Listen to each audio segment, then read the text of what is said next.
সুপ্রিয় দর্শক, আসসালামু আলাইকুম। সবাইকে স্বাগত জানাচ্ছি আজকের গুরুত্বপূর্ণ সংবাদে। প্রথমেই জানিয়ে দিচ্ছি সংবাদ শিরোনাম। পাকিস্তানের স্বরাষ্ট্রমন্ত্রীর ঢাকা সফর নিয়ে কৌতূহল কেন?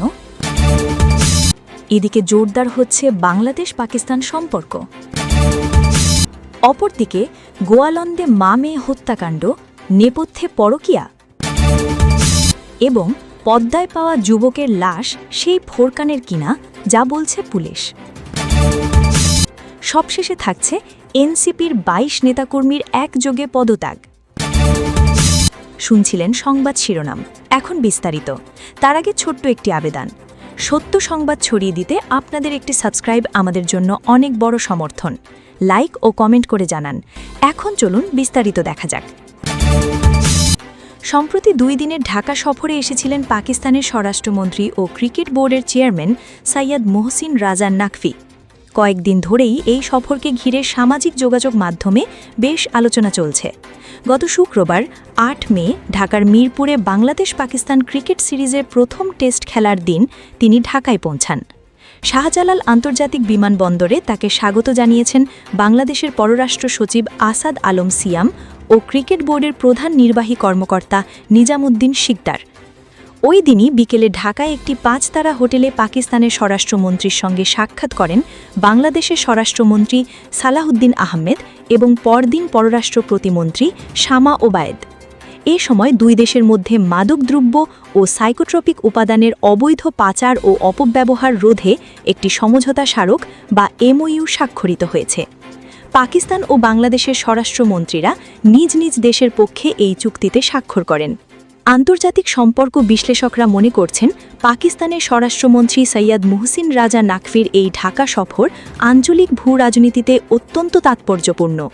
এটি কেবল গুডউইল ভিজিট বা রাজনৈতিক ভিজিট না বলে মনে করেন বিশ্লেষকরা। মধ্যপ্রাচ্য, পশ্চিম এশিয়া, দক্ষিণ এশিয়া, যুক্তরাষ্ট্র কেন্দ্রিক রাজনীতিতে পাকিস্তান এখন ফ্যাক্টর হয়ে দাঁড়িয়েছে বলে মনে করছেন বিশ্লেষকরা।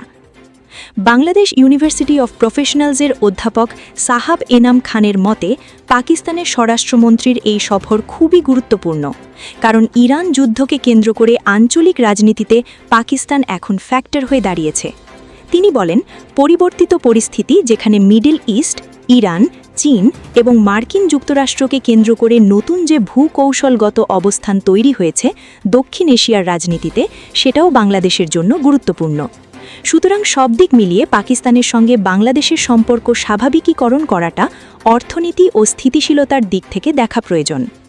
পাকিস্তানের স্বরাষ্ট্রমন্ত্রীর সফর নিয়ে কৌতূহল কেন? পাকিস্তানের সঙ্গে বাংলাদেশের সম্পর্ক সবসময় বেশ স্পর্শকাতর বলে বিবেচিত হয়। ৭১-এর মুক্তিযুদ্ধকে ঘিরে দেশটির সঙ্গে সম্পর্ক রক্ষায় বেশিরভাগ সময়ই বাংলাদেশকে সচেতন থাকতে দেখা যায়। বিশেষ করে গত ১৭ বছর আওয়ামী লীগের সরকারের আমলে মানবতা বিরোধী অপরাধের বিচারকে ঘিরে দুই দেশের সম্পর্ক বেশ শীতল ছিল। ২৪-এর গণ অভ্যুত্থানে শেখ হাসিনার সরকারের পতনের পরে অন্তর্বর্তী সরকারের আমলে অবশ্য দুই দেশের সম্পর্কে মোড় ঘুরতে দেখা যায়। আবার পার্শ্ববর্তী দেশ ভারতের সঙ্গে দূরত্ব তৈরি হয়েছিল। সে সময় থেকে পাকিস্তানের পররাষ্ট্রমন্ত্রী সহ একাধিক মন্ত্রী ও ঊর্ধ্বতন কর্মকর্তাদের বাংলাদেশ সফর ও যোগাযোগ বাড়াতে দেখা যায়। পরবর্তীতে ত্রয়োদশ জাতীয় সংসদ নির্বাচনের পর প্রধানমন্ত্রী তারেক রহমানের শপথ গ্রহণ অনুষ্ঠানে অংশ নিয়েছিলেন পাকিস্তানের পরিকল্পনা, উন্নয়ন ও বিশেষ উদ্যোগ বিষয়ক মন্ত্রী আহসান ইকবাল চৌধুরী। এর আগে ডিসেম্বরে সাবেক প্রধানমন্ত্রী খালেদা জিয়ার মৃত্যুর পর দেশটির স্পিকার সরদার আয়াজ সাদিক ঢাকায় এসে তারেক রহমানের সঙ্গে দেখা করে সমবেদনা জানান। এরই মধ্যে যুক্তরাষ্ট্র, ইসরায়েল ও ইরানের যুদ্ধে মধ্যস্থতাকারী হিসেবে গুরুত্বপূর্ণ ভূমিকা পালন করছে পাকিস্তান। অধ্যাপক সাহাব এনাম খান বলেন, এই মুহূর্তে পাকিস্তান ওয়েস্ট এশিয়া অর্থাৎ ইরান, মার্কিন যুক্তরাষ্ট্র কেন্দ্রিক যে মধ্যস্থতায় আছে এবং সেই সঙ্গে আফগানিস্তানের সঙ্গে তাদের সম্পর্কের যে টানাপোড়েন চলছে এবং চীনের সঙ্গে যে তাদের একটা গভীর সম্পর্ক আছে, এই প্রত্যেকটাকেই এই সফরটা রিফ্লেক্ট করে। আবার জঙ্গিবাদকে কেন্দ্র করে পাকিস্তান ও আফগানিস্তানের মধ্যে নিরাপত্তা ঝুঁকিও রয়েছে। ফলে বাংলাদেশ ও পাকিস্তানের স্বাক্ষরিত এমওইউ এর কারণে বাংলাদেশ ও পাকিস্তানের সম্পর্কে আস্থা ও স্বচ্ছতা তৈরি হবে। এই ধরনের এমওইউ থাকা মানে পারস্পরিক সম্পর্কের মধ্যে অনেক বেশি ট্রান্সপারেন্সি তৈরি হচ্ছে, যেটা আঞ্চলিক স্থিতিশীলতার জন্য জরুরি। আঞ্চলিক স্থিতিশীলতা এবং অর্থনৈতিক দিক থেকে নতুন ক্ষেত্র তৈরির জন্য বাংলাদেশকে প্র্যাগম্যাটিক চিন্তা করতে হবে বলেও মনে করছেন বিশ্লেষকরা। তারা বলছেন, বাংলাদেশের বর্তমান সরকারকে ভারতের সঙ্গে সম্পর্ক উন্নয়নের ক্ষেত্রে আন্তরিক দেখা গেছে। সেক্ষেত্রে ভারত পাকিস্তানের যে ঐতিহাসিক সম্পর্কের পরম্পরা, সেটি বাংলাদেশ ভারতের দূরত্ব আরও বাড়াবে কিনা এমন প্রশ্নও তৈরি হয়েছে। তবে আন্তর্জাতিক সম্পর্ক বিশ্লেষক অধ্যাপক খান মনে করেন, কোনো একটা পার্টিকুলার দেশের প্রিজম থেকে দেখাটা বাংলাদেশের পররাষ্ট্রনীতিতে ভুল হবে। বাংলাদেশের জন্য ভারত যেরকম গুরুত্বপূর্ণ, পাকিস্তানও আঞ্চলিকভাবে খুবই গুরুত্বপূর্ণ, এবং পাকিস্তানের সঙ্গে মধ্যপ্রাচ্য, যুক্তরাষ্ট্র ও চীনের জন্য যে সম্পর্ক, সেটাও বাংলাদেশের জন্য বিবেচ্য, খুবই বিবেচ্য, বলেন অধ্যাপক সাহাব এনাম খান। যেসব সমঝোতা স্মারক স্বাক্ষরিত হয়েছে, বাংলাদেশ ও পাকিস্তানের মধ্যে শুক্রবার যে সমঝোতা স্মারক বা এমওইউ স্বাক্ষর হয়, সেটির আওতায় দুই দেশ মাদক পাচার এবং মাদক সংক্রান্ত অর্থ পাচার রোধে একে অপরকে প্রয়োজনীয় তথ্য আদান-প্রদান এবং কারিগরি সহায়তা করবে। বাংলাদেশের স্বরাষ্ট্র মন্ত্রণালয় একটি সংবাদ বিজ্ঞপ্তিতে জানিয়েছিল, এই স্মারকের আওতায় মাদক অপরাধে জড়িত সন্দেহভাজন ব্যক্তি, পাচারকারী সংস্থা এবং পাচারের নতুন পদ্ধতি ও রুট সম্পর্কে নিয়মিত গোয়েন্দা তথ্য বিনিময় করবে দুই দেশ। ওই অনুষ্ঠানের পরে বাংলাদেশের স্বরাষ্ট্রমন্ত্রী সালাউদ্দিন আহমেদ জানাদিকদের জানিয়েছেন, দুই দেশের বিদ্যমান বন্ধুত্বপূর্ণ সম্পর্ক আরও বাড়বে। স্বরাষ্ট্রমন্ত্রী বলেন, প্রাসঙ্গিকভাবে উভয় দেশের সম্পর্কের বিষয়ে কথা হয়েছে। আমাদের দ্বিপাক্ষিক বাণিজ্যিক এবং আমাদের ডিপ্লোম্যাটিক যে রিলেশনশিপ, এগুলো তো সাধারণভাবেই আলোচনা হয়। আমাদের একটা ফ্রেন্ডলি রিলেশনশিপ আছে ইন বিটুইন আওয়ার কান্ট্রিজ, এটা আরও উত্তরোত্তর বৃদ্ধি পাবে। ওই বৈঠকে ফৌজদারি অপরাধের তদন্তে দ্রুত তথ্য ও সাক্ষ্য বিনিময়ের লক্ষ্যে mutual legal assistance in criminal matters চুক্তির গুরুত্ব তুলে ধরা হয়েছে বলেও জানিয়েছে স্বরাষ্ট্র মন্ত্রণালয়। এর ফলে আন্তঃসীমান্ত অপরাধ দমন এবং আইন প্রয়োগকারী সংস্থার মধ্যে সহযোগিতা আরও সুদৃঢ় হবে বলে মনে করছে বাংলাদেশ। এছাড়া অপরাধীরা যাতে এক দেশ থেকে অন্য দেশে পালিয়ে বিচার এড়াতে না পারে, সেজন্য সন্ত্রাসবাদ ও আর্থিক অপরাধ সহ বিভিন্ন ক্ষেত্রে একাধিক প্রত্যর্পণ ব্যবস্থা নিয়ে দুই দেশের কথা হয়েছে বলেও জানিয়েছে বাংলাদেশ। এদিকে জোরদার হচ্ছে বাংলাদেশ-পাকিস্তান সম্পর্ক। পাকিস্তান ও বাংলাদেশের মধ্যে দ্বিপাক্ষিক সম্পর্ক জোরদার করা, বাণিজ্যের প্রসার এবং সাংস্কৃতিক বিনিময় বৃদ্ধির লক্ষ্যে একটি উচ্চস্তরীয় বৈঠকে অনুষ্ঠিত হয়েছে। পাকিস্তানের স্বরাষ্ট্রমন্ত্রী মোহসিন নাকভি এবং বাংলাদেশের পররাষ্ট্র প্রতিমন্ত্রী শামা ওবায়েদের মধ্যে অনুষ্ঠিত এই বৈঠকে দুই দেশের মধ্যে দীর্ঘমেয়াদী আঞ্চলিক সহযোগিতার ওপর বিশেষ গুরুত্বারোপ করা হয়েছে। রবিবার অনুষ্ঠিত এই আলোচনায় উভয় পক্ষ ব্যবসা বাণিজ্য এবং সাংস্কৃতিক ক্ষেত্রে পারস্পরিক সহযোগিতা বাড়াতে একমত পোষণ করেছে। বৈঠকে দুই দেশের জনগণের মধ্যে যোগাযোগ বৃদ্ধি এবং অর্থনৈতিক বন্ধন দৃঢ় করার লক্ষ্যে প্রতিনিধি দল বিনিময়ের সিদ্ধান্ত নেওয়া হয়েছে। পাকিস্তানের স্বরাষ্ট্রমন্ত্রী মোহসিন নাকভি বৈঠকে উল্লেখ করেন, তার দেশে বর্তমানে বিদেশি অংশীদারদের জন্য ব্যবসা ও উন্নয়ন ক্ষেত্রে বিনিয়োগের ব্যাপক সুযোগ রয়েছে। দুই দেশের মধ্যে অর্থনৈতিক সহযোগিতা বৃদ্ধি করা হলে উভয় পক্ষই সমানভাবে লাভবান হবে বলে তিনি আশাবাদ প্রকাশ করেন। এ সময় বাংলাদেশের প্রতিনিধি দল ইরান ও যুক্তরাষ্ট্রের মধ্যে চলমান দ্বন্দ্ব নিরসনে পাকিস্তানের মধ্যস্থতা ও দূতনৈতিক প্রচেষ্টার প্রশংসা করেন। আঞ্চলিক দূতনীতি ও বিশ্বব্যাপী সংঘাত নিরসনে ইসলামাবাদের ক্রমবর্ধমান ভূমিকার বিষয়টিও আলোচনায় উঠে আসে। বৈঠকে বাংলাদেশের পক্ষে পররাষ্ট্র মন্ত্রণালয়ের সচিব নজরুল ইসলাম, দক্ষিণ এশিয়া অনুবিভাগের মহাপরিচালক ইশরাত জাহান ও পরিচালক শামিমা ইয়াসমিন উপস্থিত ছিলেন। পাকিস্তানের পক্ষে হাইকমিশনার ইমরান হায়দার সহ ঊর্ধ্বতন কর্মকর্তারা প্রতিনিধিত্ব করেন। দূতনৈতিক সম্পর্ককে আরও বেগবান করতে বাংলাদেশের পররাষ্ট্রমন্ত্রীর সম্ভাব্য পাকিস্তান সফর নিয়েও বৈঠকে আলোচনা হয়েছে। সংশ্লিষ্ট কর্মকর্তারা মনে করছেন, এ ধরনের উচ্চ পর্যায়ের সফর দুই দেশের মধ্যে পারস্পরিক বোঝাপড়া এবং দীর্ঘমেয়াদী সহযোগিতা নিশ্চিত করতে সহায়ক ভূমিকা পালন করবে। মূলত বাণিজ্য, সংস্কৃতি ও আঞ্চলিক স্থিতিশীলতাকে কেন্দ্র করেই দুই দেশের এই নতুন দূতনৈতিক তৎপরতা শুরু হয়েছে। অপরদিকে গোয়ালন্দে মা-মেয়ে হত্যাকাণ্ড, নেপথ্যে পরকীয়া। রাজবাড়ীর গোয়ালন্দের উজানচর ইউনিয়নের শেষ সীমানা কালীতলা এলাকায় পুঁতে রাখা মা ও মেয়ের লাশ উদ্ধার করেছে পুলিশ। বৃহস্পতিবার 14 মে রাতে এ ঘটনায় জড়িত সন্দেহে পরকীয়া প্রেমিক উজ্জ্বল 35 বছর এবং নিহতের স্বামী আমজাদ শেখকে আটক করেছে পুলিশ। তাদের ফরিদপুর কোতবালি থানায় সোপর্দ করা হয়েছে। সেখানে তাদের জিজ্ঞাসাবাদ চলছে। একই দিন বিকাল 4টের দিকে বোয়ালন্দ উপজেলার উজানচর ইউনিয়নের বকেরটিলা গ্রামের সীমান্তবর্তী ফরিদপুর সদর উপজেলার চর মাধবদিয়া ইউনিয়নের 5 নং ওয়ার্ড আনসার মাতব্বরের ডাঙের এখিয়াস মাতব্বরের কলাবাগান থেকে লাশ দুটি উদ্ধার করা হয়। নিহতরা হলেন উপজেলার উজানচর ইউনিয়নের চর কর্ণেশনা এলাকার লুৎফর সওদাগর গ্রামের আমজাদ শেখের স্ত্রী জাহানারা বেগম 30 বছর ও তার শিশু কন্যা সামিয়া আক্তার 4 বছর। জাহানারা মানিকগঞ্জ জেলার শিবালয় উপজেলার তেওতা গ্রামের লালন মোল্লার মেয়ে। প্রথম স্ত্রীর মৃত্যুর পর জাহানারাকে বিয়ে করেন আমজাদ। জাহানারা নিখোঁজের পর আমজাদের বিরুদ্ধে গোয়ালন্দ ঘাট থানায় একটি অভিযোগ দিয়েছিলেন তার বাবা। পরকীয়া প্রেমিক উজ্জ্বল গোয়ালন্দ উপজেলার উজানচর ইউনিয়নের বকারটিলা গ্রামের শাহজাহানের ছেলে। প্রত্যক্ষদর্শী কুলসুম বেগম বলেন, আমি পুকুর পাড়ে ছাগল চড়াতে গিয়ে দেখি একটি কুকুর লাশের পা টেনে তোলার চেষ্টা করছে। এগিয়ে গিয়ে বিষয়টি বোঝার পর গ্রামবাসীকে ডেকে আনি। পরে ফরিদপুর ও গোয়ালন্দ সেনা পুলিশকে খবর দিলে তারাও ঘটনাস্থলে আসে। পুলিশ ও আমজাদের স্বজনরা জানান, জাহানারা তার স্বামী আমজাদ শেখের সঙ্গে ঢাকার আমিনবাজার এলাকায় একটি ইট ভাটায় রান্নার কাজ করতেন।